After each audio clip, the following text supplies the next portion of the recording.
Sila ang hari. Kung di nila ibigay yung gusto mo, sila ang mananaig. Kung di nila ibigay gusto mo, sila ang kikita. Sila, hold upin ka talaga. Literally, hold up. Mistula mga hold-upper kung ituring ng Department of the Interior and Local Government ang mga tiwaling opisyal at tauhan ng Bureau of Fire Protection na kumikita umano sa mga proyekto ng ahensya. Patay sa inisyal na investigasyon ng DILG.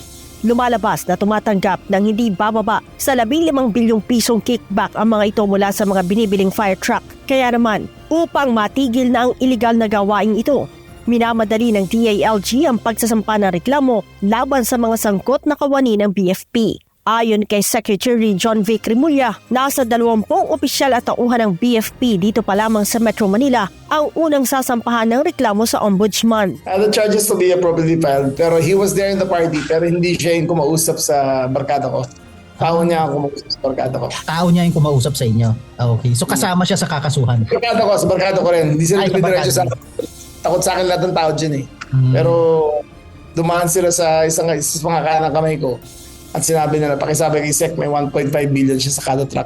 Bukod sa pangungumisyon, pinagbabantaan din umano ng BFP na hindi bibigyan ng permit ang mga negosyo kung hindi bibili ng mga mamahaling fire safety equipment sa mga supplier na mismong kamag-anak ng BFP official. Ang nangyayari dyan, kung di nila bigyan ng certificate of fire compliance, hindi sila makakuha ng occupancy permit. So, sabi nila niya, kasi paspasan yun nagbenta ng mga condo, hindi makakalipat na mayari, hindi na naman bigay yung certificate of condominium title kung wala yung fire safety inspection permit ng BFP. Ito ay under the table, ito ay walang bidding, ito ay bawal sa mga fire inspectors na makipag-deal. Pero ang lumalabas na ang supplier at ang inspector ay magkamag-anak. Para maiwasan na ito, sinabi ng kalihim na magde-deploy na sila ng 14,000 body cameras para mabantayan ang mga corrupt na kawani ng BFP. Pwede namin i-stream from our headquarters kung ano pinag-uusapan.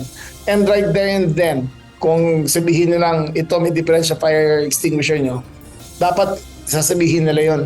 Kung wala silang makita, dapat ibigay nila kagad the recommendation for approval ng fire occupancy permit. Ang BFP naman nangako maglilinis ng kanilang hanay at tiniyak na makikipagtulungan sa gagawing investigasyon. May ongoing na rin na ginagawa ang aming investigation team sa pangunguna po ng aming internal affairs services at saka ng Directorate for Intelligence and Investigation. At we are committed din sa due process. At we are maintaining a zero tolerance policy for any misconduct and any corrupt practices sa aming hanay. Pagtitiyak pa ni BFP spokesperson Fire Superintendent Anthony Arroyo, hindi nila kukonsintihin ang mga maling gawain ng kanilang mga kabaro. Wala silang sasantuhin sa gagawing investigasyon. Katunayan, 2 na ang naalis sa pwesto kaugnay ng issue. Yes po, confirm po yun na administratively relief sila sa January 7 to give way sa mga nag-iimbestiga ngayon para kahit paano walang any walang whitewash na pwedeng mangyari or intervention from them while conducting investigation sa kanilang mga respective offices. Nauna nang sinabi ni Secretary Remulla na 20 taon nang namamayagpag ang katiwalian sa ahensya. Leia Ilagan, UNTV, News and Rescue.